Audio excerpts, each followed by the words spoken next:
il dit que le problème de la femme, mais aussi, et je ne sais pas si c'est vrai ou pas vrai, dit que les garçons qui ont assisté dans les guerres violences sexuelles, qu'ils, avant de participer, qu'il a reçu violence même. Comprendre? C'est vrai ou pas vrai? Alors, on dit souvent que les enfants qui ont été violentés reproduisent les mêmes violences dans leur vie, dans leur mode opératoire. En ce qui concerne la situation de Lodja, je pense que nous remarquons simplement qu'il y a un certain comportement qui n'existe pas avant et que ici au Lodja, qu'on trouve vraiment. Les enfants, même de moins de 10 ans, trouvent des réponses un peu impertinentes, même à l'égard des adultes. C'est-à-dire, il y a le niveau de respect et de valeurs traditionnelles qui a beaucoup baissé. Est-ce que cela est dû au fait que dans l'armée, par exemple, de RCD, donc le Rwandais et des alliés qui étaient ici, il y avait beaucoup d'enfants. Et ces enfants étaient armés. Et grâce ou à cause de leurs armes, ils arrivaient à intimider, même à mettre à genoux, même les adultes. Ils arrivaient à demander à un adulte, mets-toi à genoux, et l'adulte se mettait à genoux. Et taper l'adulte tremblait.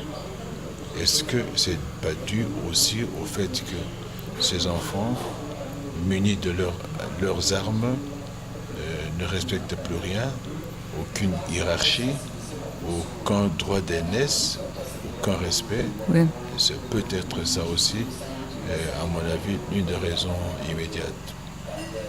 Un enfant de 13, 14, 15 ans pouvait ordonner à un monsieur de 50 ans de se coucher, de se mettre à genoux, et puis se mettre à le fouetter.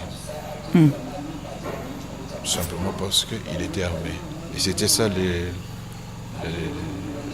ça fait partie de conséquences de l'invasion des armées au Rwanda, jusqu'ici dans le centre du Congo, à Lodja. Et au Rwanda,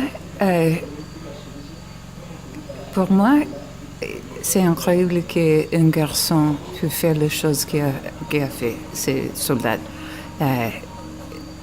Comment qu'il prépare un garçon de faire choses? Vous savez, le génocide du Rwanda, a eu des conséquences sur toute l'Afrique centrale. La première, c'est que nous nous sommes finalement rendus compte que l'homme est capable du pire. Du pire.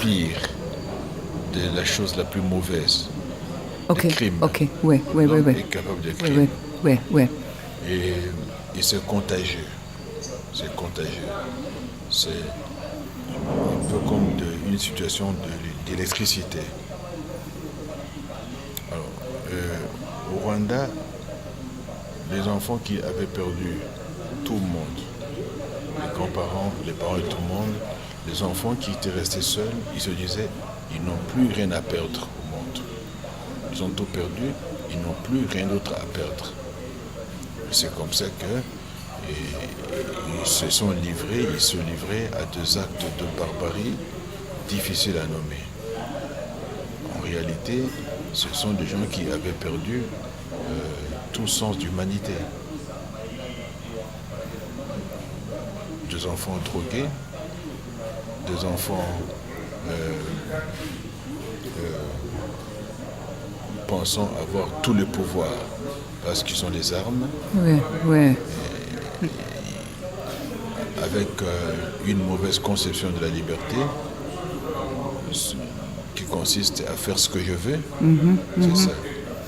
Ils faisaient ce qu'ils voulaient et là, ils pensent qu'ils ont expérimenté toutes sortes de bêtises.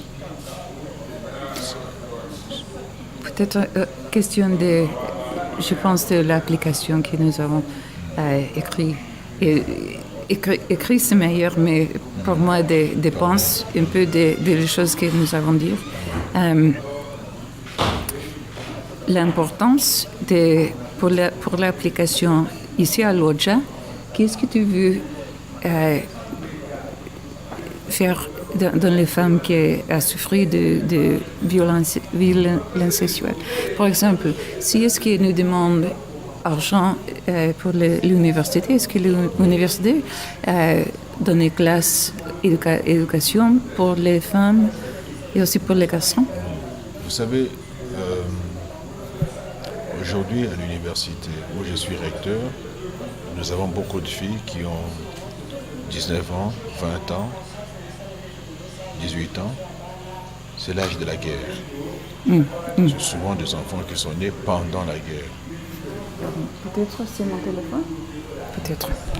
Ok. Donc, je disais que beaucoup de filles et garçons que nous avons aujourd'hui à l'université sont soit nés pendant la guerre, soit qu'ils ont eu le temps de fuir dans les forêts pendant la guerre. S'ils ont fui en campagne, dans les forêts pendant la guerre, ils ont acquis des habitudes et des comportements inhabituels. S'ils sont nés pendant la guerre, là encore, ils sont nés de parents dont le comportement n'était plus habituel. Ce sont des gens qui ont connu beaucoup de traumatismes. Traumatismes psychiques, psychologiques, et qui ont vécu dans des conditions difficilement conditions économico-sociales et sociales très difficiles. Après des traumas. Oui. Et est-ce que parce que je vous cherche le but de cette application? Aussi, c'est donc des gens qui ont vu beaucoup de morts. Et dans l'université? Oui, dans la ville. Ils ont rencontré des morts, beaucoup de morts. Et ce sont des spectacles qu'on n'oublie pas facilement. C'est possible dans, je ne sais pas comment dire, aux États-Unis c'est scholarship, en espagnol c'est beca, argent pour les personnes pauvres assister à l'école, à l'université. Oui, nous avons beaucoup de difficultés, surtout pour les filles.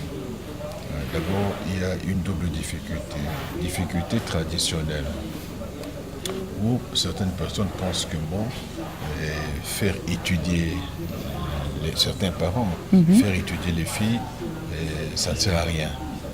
Parce que ça ne sert à rien. Ça ne sert à rien.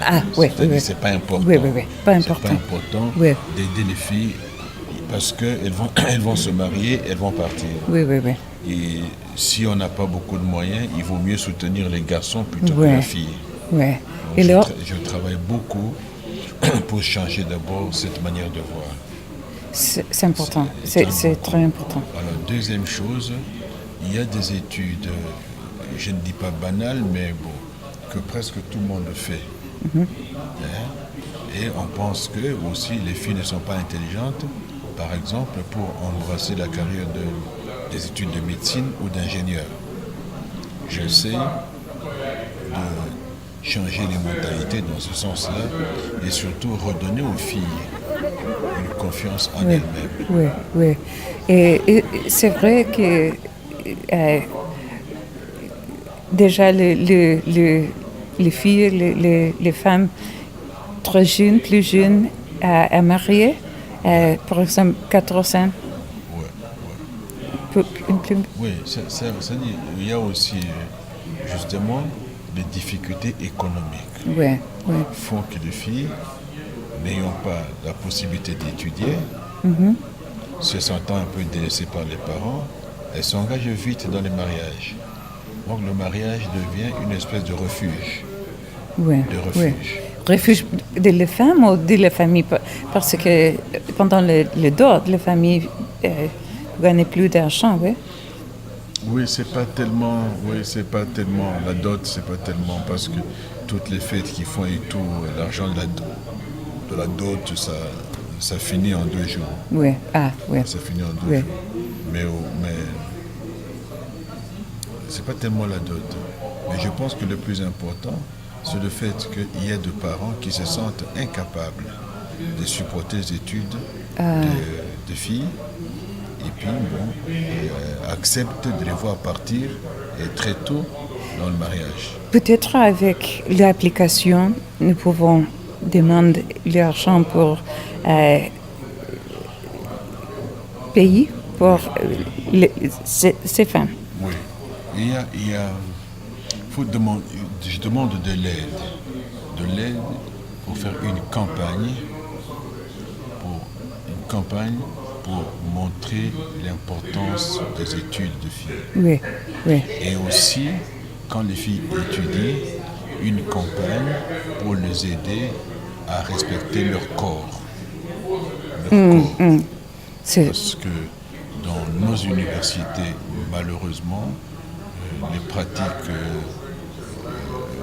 comme on dit, les pratiques sexuelles entre parfois les corps enseignants et les étudiantes font que les étudiantes savent, elle a une amitié particulière avec tel enseignant, ce n'est pas la peine d'étudier, on lui donnera des points. Donc il faut lutter contre ce genre de pratiques qui chosifient, qui rendent comme une chose une femme. Oui. Nous avons beaucoup aussi des filles qui veulent étudier, mais qui ne peuvent pas. Oui, et l'application a le pouvoir de demander argent pour donner. Beaucoup de filles qui veulent étudier, mais qui ne peuvent pas, parce que soit que les parents sont extrêmement pauvres, soit qu'il est orpheline. Oui. Par exemple, parce que je veux écrire l'exact combien de dollars c'est besoin. Par exemple, pour toute l'éducation d'une fille.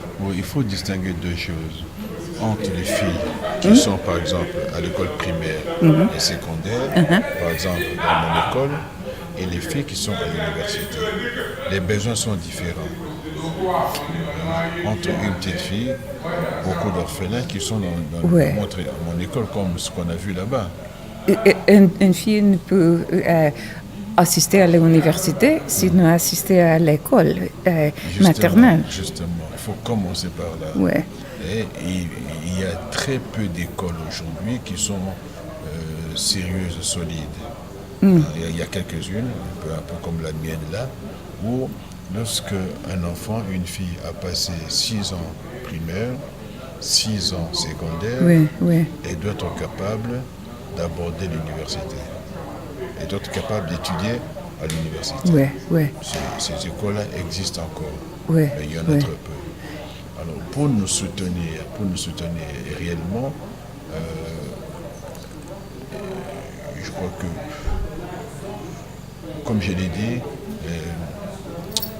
une fille qui est en primaire ou en secondaire a des exigences pour l'aider, mais moins qu'une fille qui est en secondaire et qui est à l'université. Je pense, avec l'expérience que j'ai, parce que j'avais animé une association il y a quelques années avec certains amis français, étant donné que nous voulons ouvrir même un internat pour les filles, je pense qu'une somme de $500 couvrirait une année. $500. Petit peu d'argent. Quand je dis couvrirait une année, ça veut dire les frais,